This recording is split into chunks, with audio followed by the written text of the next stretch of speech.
I would like to invite Professor Dr. Tariqullah Khan for first keynote address of this second day of 5th World Islamic Economics and Finance Conference 2022.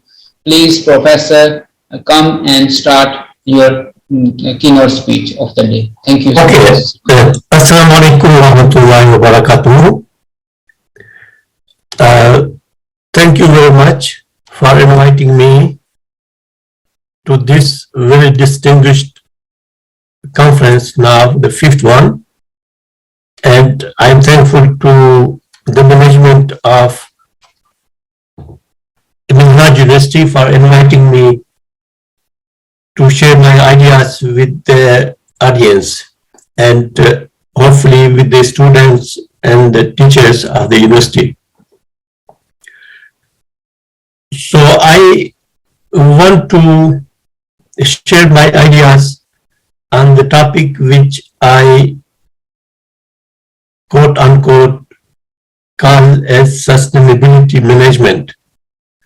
Most of you have heard about sustainable development, but the concept of sustainability management, how to achieve sustainable development and how to manage it, is really not that much addressed. So that, in my view, is the future of Islamic economy, business, finance will rest on how we will define sustainability management and implement it. So here, in the first place, I want to summarize my idea that this is a KG stuff. In our primary school, we have learned this, that we breathe oxygen, which is released by trees, and when we breathe out carbon dioxide, which is then breathed in by trees. So trees breathe in carbon dioxide and they release oxygen. So this is one of the fundamental cycles of nature. This is circular in nature, as you can see. And this is the basis of life on earth. And this is one of the examples of so many natural laws which are in the same way circular in nature and which actually science has studied. Science and technology has studied nature and replicated nature, like in flying, in swimming, in nanotechnology. But in our area, which is economics, business, finance, and management, we do not replicate the natural laws in our environment, and therefore we have so many socio-economic and environmental problems. So the basis of my idea of sustainability management is that if we can replicate the natural laws in economics, business, finance, and management, then we can have a sustainable system in which we can live peacefully and with security in our time and for the future generations. So in Surah Al-Rahman, you can see that this is the concept of Mizan, the universal balance, and we have been urged that we should not transgress within this balance.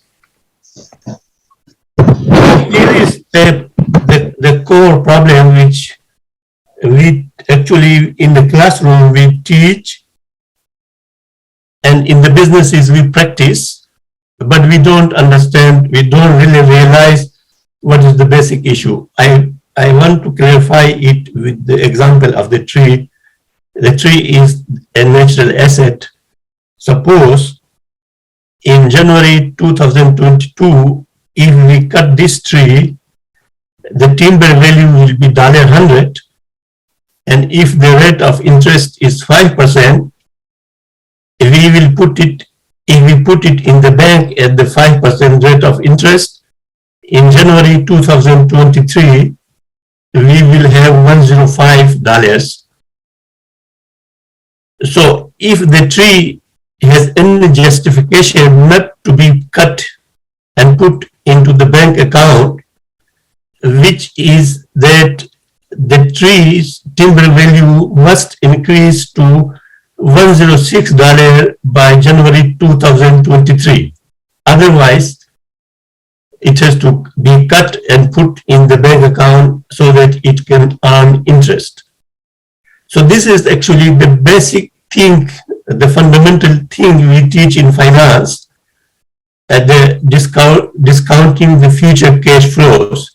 But the problem in this is that the core problem here is that the paradigm, the paradigmatic consideration totally ignores the vital non-timber value of the tree. Timber value, we count it, this is $100. What about the vital non-timber value of the tree, which is the oxygen, generation and supply of oxygen by transforming the carbon dioxide? So basically, we teach to our students and our leadership in the management, they practice something which is fundamentally transgressing the balance, which I mentioned in the first slide. So this is the result. If we want to have a universally balanced nizam, a system, then the economy, business and finance and society and ecological environment must be in balance. And what we have is a transgressed and unbalanced system where the economy, business and finance are much more heavier than society and ecological environment. As a result, you people are now in Lahore. I just put it on January 19 to get this information. This is real-time information about the air pollution.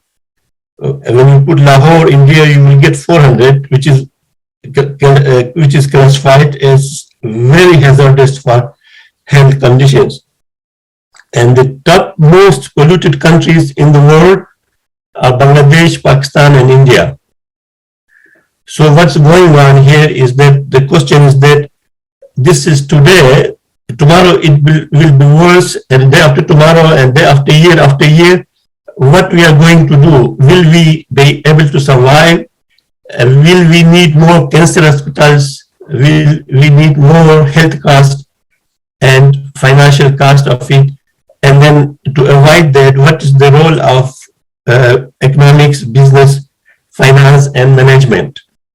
So this is a key issue that I am going to address here with you. But before that, that was Lahore, which is a local case in the previous slide, but this is a global case. Globally, our temperature is at 1.3 C. Here, we are here, this level of temperature now. And the scientists are saying that if the policies will continue as they are, then we will be here after 50 years. So you can see that at this level, we already have disasters. And if we reach this level, our children and grandchildren, their life will be miserable if they survive. So it is an existential threat to humanity, that type of economic and financial systems. So then what can we do? You see here, the problem is that the developed countries, actually, they have achieved, this is a data which is mapping together HDI, which is the Human Development Index, what we call the economic development in short, and here we are measuring ecological footprint. So here 1.7 means 1.7 Earth. A country in that level, here is a country which means that it is very developed in terms of HDI, but at the cost of 8 or 9 Earth.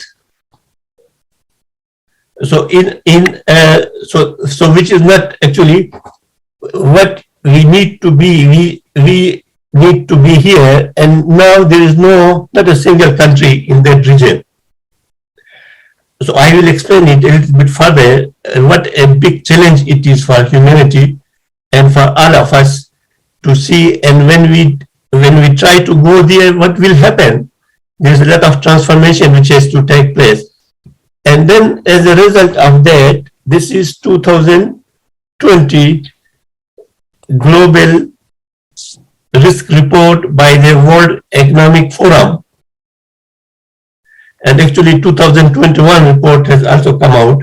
You can see here in 2020, all the top 3 risks which they have identified are related to climate change, extreme weather conditions, climate action failure, human environmental damage. These are considered to be the top 3 risks. Actually, there are many. I just summarized it. But you can see that poverty is still, of course, a problem, but this climate issue is so much important that poverty doesn't appear in the top 3 risks. So what we need to do is that, like our country, Pakistan, is here. This is Pakistan, where the HDI is 0.55, which is very low.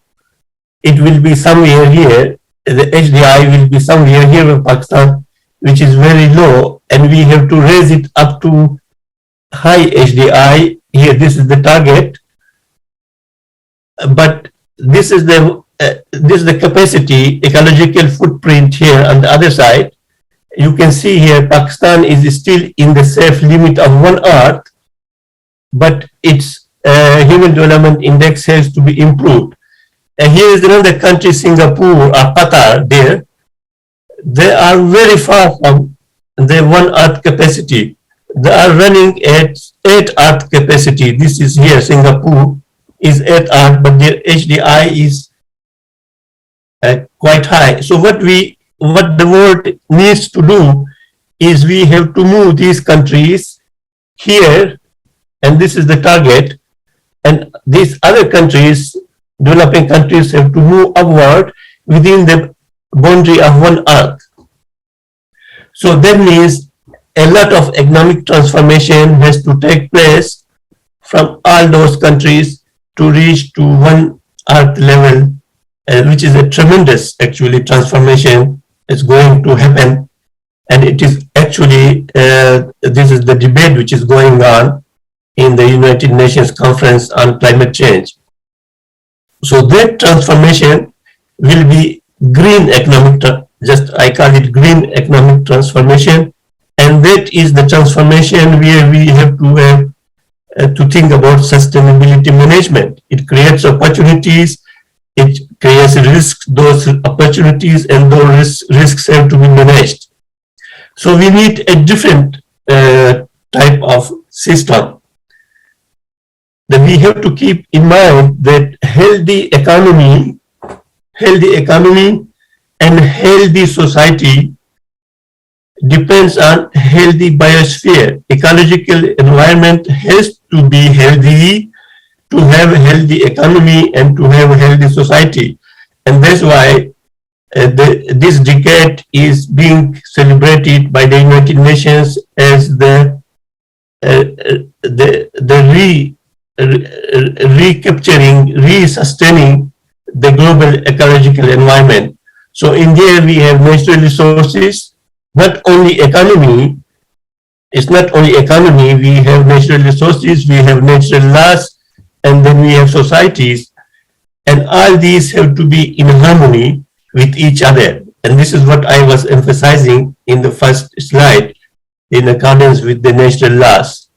And that I summarized into this framework.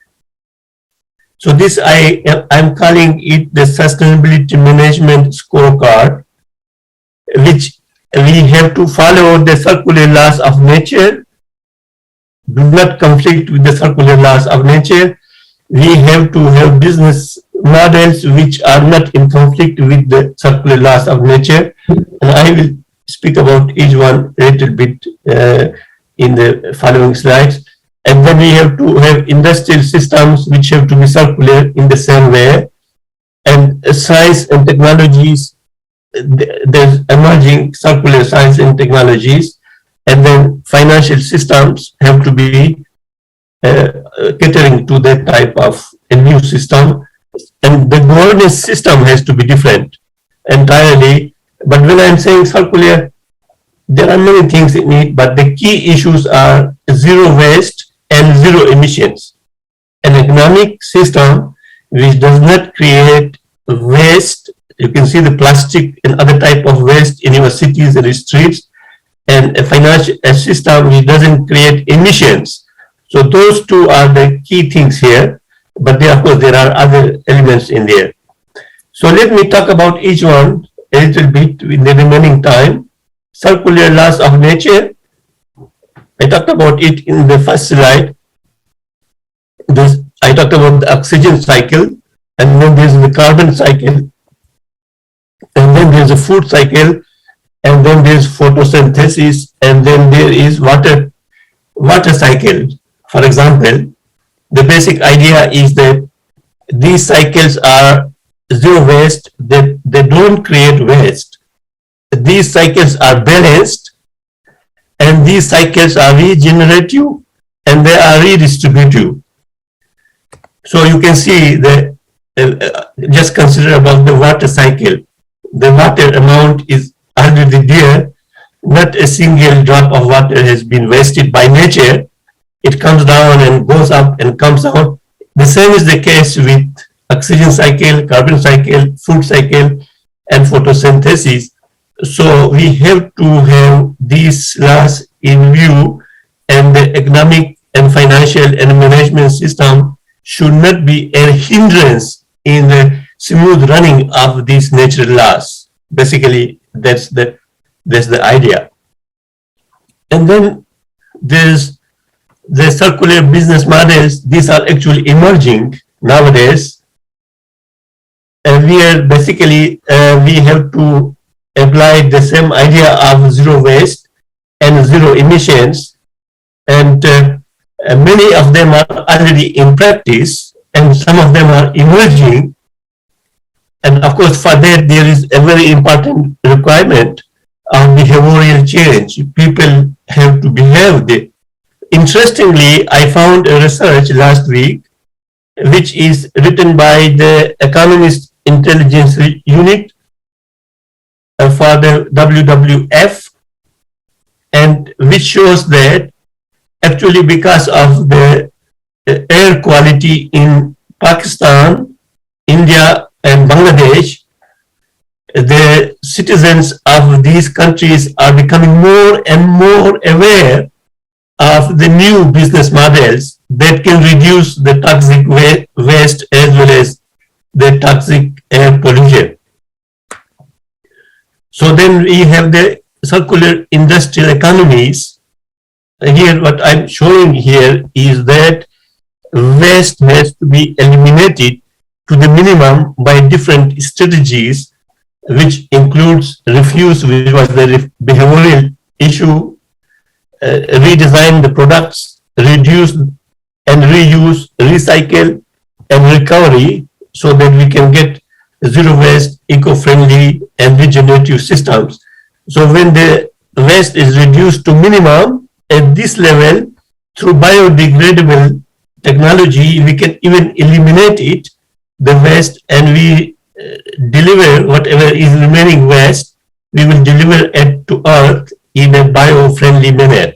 So this is a zero waste hierarchy, which is being used in many municipalities worldwide. And of course, in Pakistan and other countries, we really need to apply this strategy to eliminate waste, and which we had actually discussed in a paper which we presented to the third conference of Minhaj University, the Pakistan Circular Economy Strategy.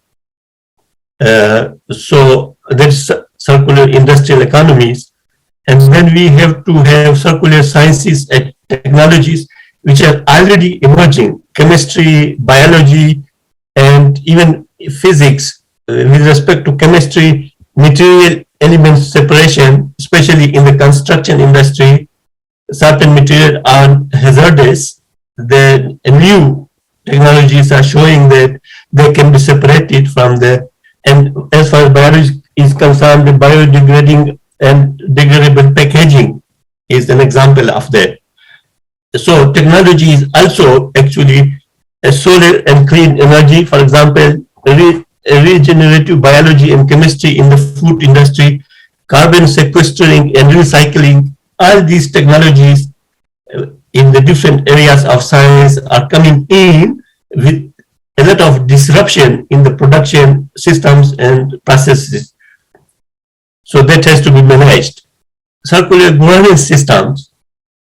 One of the good example of circular governance system is what we call as value-based intermediation and responsible finance. In Malaysia, value-based intermediation is already applied to conform to the natural laws which I mentioned.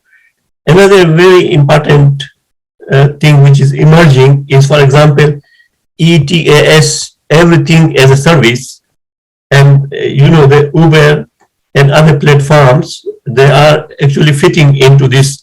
And of course, I don't have the time to explain each one of these, but these are so much disruptive, actually so much disruptive and so much good on the right direction in the transformation. And we need to manage them in our own economies.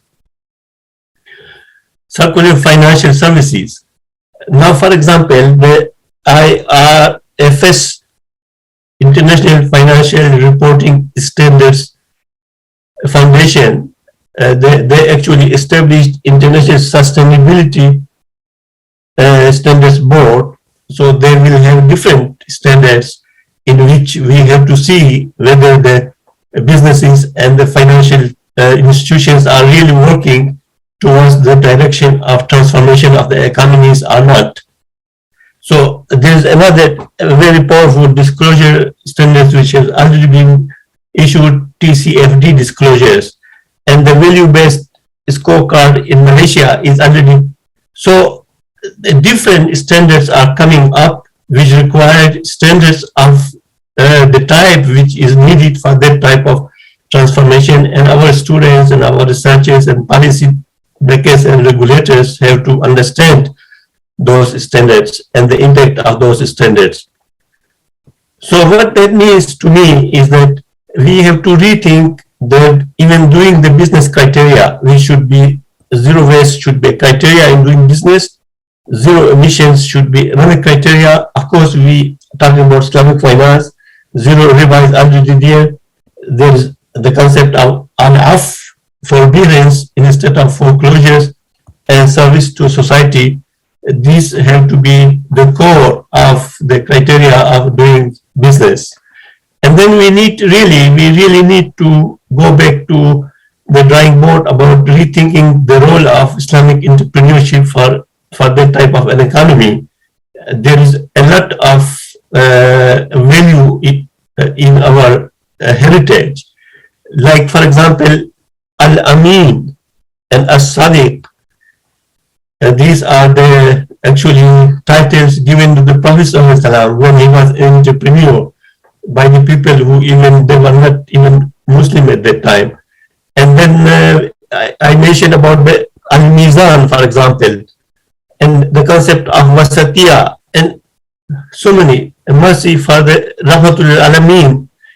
So all of these concepts, and trustee of Allah on earth, Khalifatullah fil earth, the avoidance of riba and ghara.